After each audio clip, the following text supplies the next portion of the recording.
Hello everyone, welcome to Anubha study facts. आज हम बात कर रहे हैं वर्ग 3 चयन परीक्षा 2025 के लिए बाल विकास के महत्वपूर्ण प्रश्न की। कल आपका सेशन नहीं हो पाया था, मेरी थोड़ी सी तबीयत ठीक नहीं थी, तो आज मैं आपको 30 क्वेश्चंस का एक सेट प्रोवाइड कर दूंगी सो दैट आप लोग का कोई लॉस ना हो। और जिस दिन भी अगर मैं सेशंस अपलोड नहीं कर पाया करूँगी तो नेक्स्ट डे मैं कोशिश करूँगी कि 30 क्वेश्चंस आपको प्रोवाइड करा दूँ। एज़ आई प्रॉमिस्ड यू कि मैं आपको 30 सेट्स प्रोवाइड कराऊंगी, लेकिन मैंने नंबर ऑफ़ सेट्स इंक्रीज़ कर दिए हैं। अब मैं आपको 60 सेट्स प्रोवाइड करूंगी क्योंकि हम यहाँ पर 15 क्वेश्चंस डिस्कस कर रहे हैं। तो मैं कोशिश कर रही हूँ कि कम से कम आपको 1500 क्वेश्चन, 1000 से लेके 1500 क्वेश्चन का पूरा एक सीरीज़ आप लोग के साथ शेयर कर दूँ आपके एग्ज़ाम से पहले। और ये क्वेश्चंस बहुत ज़्यादा इंपॉर्टेंट है। कुछ बहुत ज़्यादा लड्डू क्वेश्चंस भी आएंगे क्योंकि एग्ज़ाम में सारे क्वेश्चंस एक जैसे नहीं आते हैं। कुछ इजी आते हैं, कुछ मॉडरेट लेवल के आते हैं, कुछ हार्ड आते हैं। तो मैंने ऐसा ही कॉम्बो बनाया है। आई होप आपको सेशन पसंद आए तो ज़्यादा से ज़्यादा लाइक कर शेयर कर देना और एक जेन्युइन कॉमेंट ज़रूर देना अपना फीडबैक के रूप में। मुझे बहुत ज़्यादा मोटिवेशन मिलता है। और वर्ग 3 चयन परीक्षा की जो लोग तैयारी कर रहे हैं, एक बार आप अपना रिस्पॉन्स ज़रूर बताइए आपके रिवीजन के टाइम पर कितना क्या कर रहे हो, क्योंकि आपको वेडनेसडे को आपका सारा रिवीजन कंप्लीट हो जाना चाहिए था। तो वो आप प्लीज़ मुझे अपना फीडबैक ज़रूर देना, ठीक है। तो चलिए फिर आज का सेशन शुरू करते हैं। सामुदायिक भावना के कितने प्रमुख अंग हैं? तो 6 हैं। अभी आपका होमवर्क क्वेश्चन है कि कौन कौन से हैं, वो आप मुझे कमेंट सेक्शन में बताएंगे। निम्नलिखित में से कौन सा लघु समुदाय की विशेषता नहीं है? तो लघु मतलब होता है छोटा, यहाँ पर बड़ा आकार दिख गया, मतलब यही आंसर हो जाएगा। कभी कभी क्वेश्चन नहीं भी आए तो थोड़ा सा अपना लॉजिक लगाना कि अगर लघु पूछा है तो लघु मतलब छोटा ही होना चाहिए। अब समरसता नहीं आ रहा हो, आत्मनिर्भरता नहीं आ रहा हो, कोई बात नहीं, छोटा आकार बड़ा आकार में आपको एक चीज़ तो आ रही है ना कि ये बड़ा आकार नहीं हो सकता है क्योंकि क्वेश्चन लघु से पूछा गया है, तो बड़ा आकार will be the correct answer. शाब्दिक बुद्धि लब्धि जो परीक्षण है उसको कितने भागों में बांटा गया है? तो 2 भागों में बांटा गया है। शिक्षार्थियों को डैश के लिए प्रोत्साहित नहीं किया जाना चाहिए। कक्षा के अंदर और बाहर अधिक से अधिक प्रश्न पूछे तो बहुत अच्छी बात है। समूह कार्य में सक्रिय रूप से आप बच्चों को मेलजोल करा रहे हो। कोऑपरेटिव लर्निंग की बात किसने कही, आप मुझे कमेंट सेक्शन में बताओगे। समूह कार्य, कोऑपरेटिव लर्निंग किसने बात कही थी? कोलैबोरेटिव लर्निंग की बात किसने कही थी? यथासंभव अधिक से अधिक सह पाठ्यक्रम गतिविधियाँ, को करिकुलर एक्टिविटीज़ को भी शामिल करना चाहिए। करिकुलर प्लस को करिकुलर एक्टिविटीज़ को शामिल करना चाहिए। शिक्षक जो प्रश्न पूछ सकते हैं उन सभी के उत्तरों को याद नहीं। एक यहाँ पर एक नेगेटिव वर्ड आता है मेमोराइज, रोट लर्निंग। ये आप चाहें तो एक अलग से पेज पे लिख सकते हैं कि जब भी बात लर्निंग की आ जाए, रोट मेमोराइजेशन की आ जाए, रट्टाफिकेशन की आ जाए, हिंदी में याद करने वाली बात आ जाए, तो वो एक नेगेटिव ऑप्शन माना जाता है। चूँकि हमसे नहीं पूछा गया था इसलिए ये वाला आंसर हमारा सही हो जाएगा। डैश के अनुसार बच्चे के लिए स्वतंत्र और सहज खेल, ये किसने बात करी है? तो मारिया मोंटेसरी जी ने कही है। प्लेवे मेथड किसने दिया है? तो फेडरिक फ्रोबेल ने दिया है। ये दोनों क्वेश्चन बहुत ज़्यादा इंपॉर्टेंट है, तो याद रखिएगा। प्लेवे मेथड भी और मारिया मोंटेसरी जी ने कहा है कि बच्चे के लिए स्वतंत्र और सहज खेल। खेल के ऊपर बात इन दोनों ने ही कही थी, मारिया मोंटेसरी और फेडरिक फ्रोबेल ने।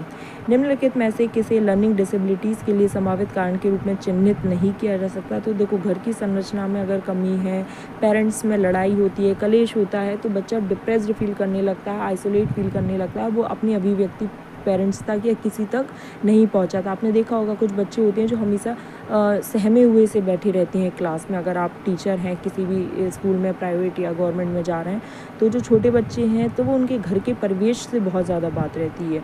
और अगर कोई भावनात्मक कोई बात हो गई है, कोई ठेस पहुंच गई है, तो वो बहुत ज़्यादा इम्पैक्ट डालती है। जैसे उनके घर में किसी ने उनको डांट दिया या भला बुरा सुना दिया, तो वो भी इम्पैक्ट डालेगा। सामाजिक और पर्यावरण संबंधी कारक ये दोनों हो ही गए। भाई सामाजिक मतलब समाज, और पर्यावरण नहीं मतलब किसी भी तरीके से उन्हें आहत पहुँच गई या उन्हें कोई बात बुरी लग गई या कोई इनके मन की बात नहीं। लेकिन उद्दीपन की कमी, ये सब कभी भी लर्निंग डिसेबिलिटी नहीं होती। अब लर्निंग डिसेबिलिटी आज आपका होमवर्क क्वेश्चन है, जैसे dyslexia, dyscalculia, dysgraphia, dyspraxia, ADHD, autism, ये सारे आप कमेंट्स में मुझे लिखकर बताएंगे। और अभी तक केवल एक ही सब्सक्राइबर, एक ही लड़की है जो अभी तक सारे क्वेश्चन का आंसर करती है, वो है रिया। मैं चाहती हूँ कि आप कम से कम, ज़्यादा नहीं तो वर्ग 3 की तैयारी करने वाले कम से कम 5 लोग तो डेली के कमेंट्स में होमवर्क क्वेश्चन का आंसर लिखा करो। भले ही आज सेशन नहीं देख पा रहे हो, कोई बात नहीं, कल देख रहे हो, परसों देख रहे हो, या जब भी देख रहे हो, तो एटलीस्ट होमवर्क क्वेश्चन तो आंसर ज़रूर करो। इनमें से कौन सा कथन गलत है? तो परसेप्शन की प्रकृति चयनात्मक होती है, ठीक है। 4 से 5 वर्ष की आयु के जो बच्चे होते हैं उनका परसेप्शन का जो कौशल है, नहीं देखो 4-5 साल का बच्चा मतलब ये अहम केंद्रता वाली बात आ गई, क्योंकि ये प्री ऑपरेशनल में है और यहाँ पर बात कही है कि वो परसेप्शन को पूरी अच्छे से समझेगा। भाई बच्चा तो अहम केंद्रता में है ना, मतलब ईगो सेंट्रिक है बच्चा, वो केवल अपना परसेप्शन समझ रहा है। तो ये बिल्कुल देखते ही साथ आप समझ जाओगे कि 4 से 5 साल का बच्चा जो प्री ऑपरेशनल में है वो तो ईगो सेंट्रिक है। वो बच्चा कैसे समझेगा कि परसेप्शन किसका क्या है? भाई मेरा परसेप्शन मेरे हिसाब से होगा और बच्चे का परसेप्शन उसके हिसाब से होगा। लेकिन हम बड़े हैं तो हम अपना परसेप्शन दूसरे के according can be modified, but बच्चा ईगो सेंट्रिक है तो उसे तो लगेगा ना कि जो उसका फेवरेट टॉय है वो सबका फेवरेट टॉय है। या अगर उसके रोने से टॉफ़ी मिल जाती है या उसकी कोई फेवरेट चॉकलेट है वो उसको मिल जाए तो उसको लगेगा कि कोई भी अगर रोएगा तो उसको फेवरेट चॉकलेट दे दो या कोई सी भी चॉकलेट दे दो, वो चुप हो जाएगा। तो ये वाला ऑप्शन देखते ही साथ कैंसिल हो गया। भारत में ज़्यादातर वर्ग कक्षा बहुभाषीय मल्टीलिंगलिज्म है और शिक्षकों को इसको एक संसाधन के रूप में लेना चाहिए। ये तो बहुत अच्छी बात है कि भाई अलग अलग लैंग्वेज है, लेकिन टीचर क्या, इसमें ऐसे ऑप्शन आ जाते हैं कि टीचर क्या कर रहे हैं, नेगलेक्ट कर रहे हैं, केवल इंग्लिश मीडियम पे ही ज़्यादा तवज्जो दे रहे हैं या जो वहाँ की लोकल रीजनल लैंग्वेज है वहाँ के बच्चों को ज़्यादा तवज्जो दे रहे हैं। तो जब भी ऐसा ऑप्शन आए तो वो आप नेगेटिव मानेंगे और अगर जहाँ कहीं नहीं पूछा होगा तो आप वहाँ एक नेगेटिव ऑप्शन को चूज़ करेंगे। इनमें से कौन सा कथन गलत है? पर्यावरण और आनुवंशिक गुण शरीर की लंबाई और वजन पर अच्छा खासा प्रभाव डालते हैं। जन्म से परिपक्व होने तक शरीर का जो धड़ है वो सर्वाधिक बदलाव दर्ज करता है, ठीक है, दोनों ही सही है। मोटर विकास के संदर्भ में 12-13 वर्ष की आयु तक यौन अंतर नहीं देखा जाता क्योंकि बच्चा भी किशोर अवस्था में नहीं आया है, उत्तर वाले अवस्था में। जन्म के समय सिर का जो अनुपातिक हिस्सा है वो सबसे कम नहीं बल्कि सबसे ज़्यादा, आपने देखा होगा बच्चे का सिर ही सिर दिखता है, उसके हाथ पैर तो बहुत छोटे छोटे से दिखते हैं। तो अनुपातिक हिस्सा जो है वो ज़्यादा होता है। चूँकि हमसे गलत पूछा गया था तो इसमें दिया है कि सिर का अनुपातिक हिस्सा कम होता है, तो यही गलत हो जाएगा। नैतिक विचार डैश के साथ हाथों हाथ बढ़ता है। तो जब नैतिक और संज्ञानात्मक, मतलब जब आपका जो आपका नैतिक विकास का डेवलपमेंट है, मोरल डेवलपमेंट है वो, और संज्ञानात्मक मतलब आपका जो कॉग्निटिव डेवलपमेंट है वो साथ के साथ होते रहते हैं। फ्रॉइड की जो विकास अवस्था है वो प्रारंभिक विद्यालय की, फ्रॉइड से मैंने पहले भी आपको क्वेश्चन दिया था, तब भी केवल रिया का ही आंसर आया था। ये भी होमवर्क क्वेश्चन है, इसका आंसर देने की ज़रूर से कोशिश करना। विशेष अवधि के दौरान विकास प्रगति करता है लेकिन एक अवधि में समायोजन के लिए विराम करता है। तो ये चक्राकार स्पायरल फॉर्म में, कभी भी विकास लीनियर फॉर्म में नहीं रहता, चक्राकार स्पायरल फॉर्म में रहता है। फिर है सीमा हर पार्ट को बहुत जल्दी सीख रही है लेकिन लीना उसे सीखने में ज़्यादा समय लगा रही। तो ये इंडिविजुअल डिफरेंसेस हैं। हो सकता है जैसे मैंने आपको पहले भी बताया था, जैसे मुझे चीज़ें लर्न होने में बहुत टाइम लगता है, मतलब ये समझ लो कि एक चीज़ को मुझे कम से कम 5-5, 6-6 बार पढ़ना पड़ता है तब जाके वो मुझे याद हो पाती। आप में से बहुत से लोग होंगे कि केवल एक बार पढ़ना पड़ता होगा, कुछ लोग ऐसे होंगे जिनको 2-3 बार में याद हो जाता होगा। तो ये हमारी क्या है, लर्निंग की जो कैपेसिटी है वो अलग अलग है, मतलब हम लोगों में इंडिविजुअल डिफरेंसेस हैं। बाल विकास की कौन सी अवस्था में ओडिपस इलेक्ट्रा, तो ओडिपस मैंने आपको ओ से याद रखवाया था, ओ बॉय में भी ओ आ रहा है, तो ये जो बॉय है वो अपनी माँ के प्रति आकर्षित रहेगा और इलेक्ट्रा जो है वो गर्ल है जो अपने पिता के प्रति। तो ये किस अवस्था में होगा, ये बाल्य अवस्था में होता है, ठीक है।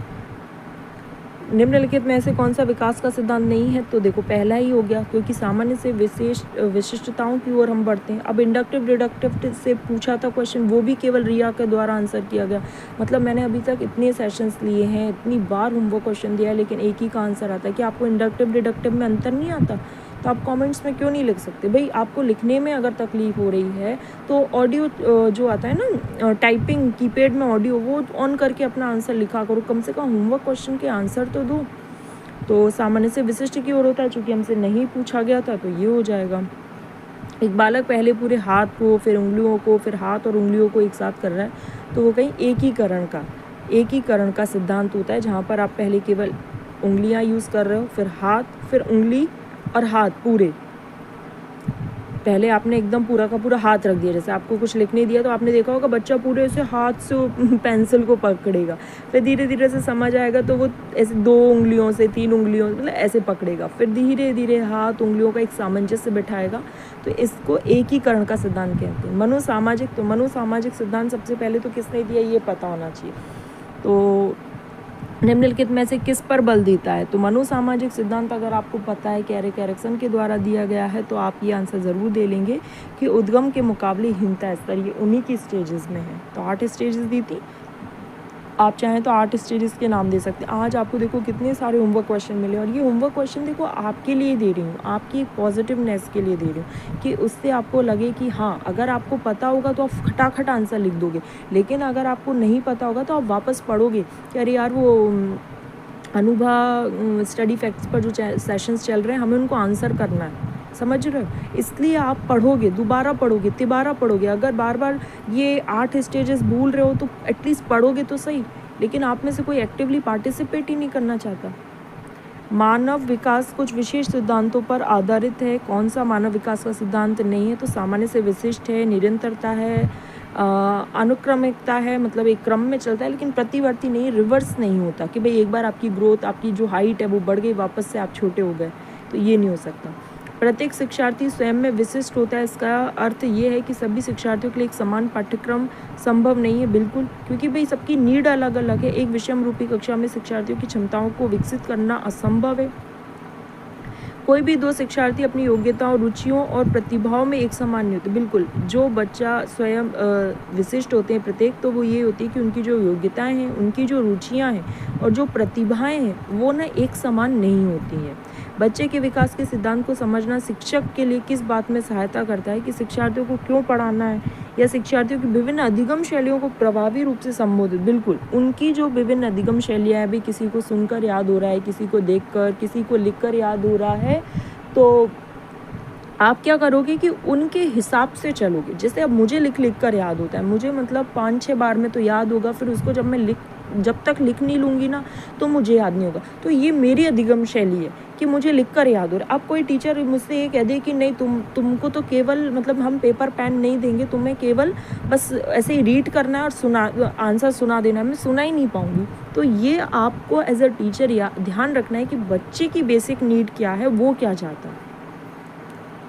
कौन सी मुख्य ग्रंथि है? तो पीयूष ग्रंथि है। पीयूष ग्रंथि को मास्टर ग्लैंड बोलते हैं। हाइपोथैलेमस को मास्टर ऑफ मास्टर ग्लैंड बोलते हैं। तो ये देखो अपने क्या है वर्ग 3 में ना क्रोमोसोम से मतलब गुणसूत्र से संबंधित, ग्रंथि से संबंधित ऐसे प्रश्न आते हैं। तो ये चीज़ आप बिल्कुल मत सोचना कि ये तो विज्ञान के प्रश्न हैं, ये नहीं आएंगे, ये आपके आएंगे ही आएंगे। तो थोड़ा सा ना आप इस तरफ ध्यान देना। अगर आपको एक्स्ट्रा नहीं भी पढ़ना है ना तो मैं आपको जो 60 सेट्स प्रोवाइड करूँगी, बस उसमें जो विज्ञान के प्रश्न आ जाए उनको क्लियर करते जाना, ठीक है।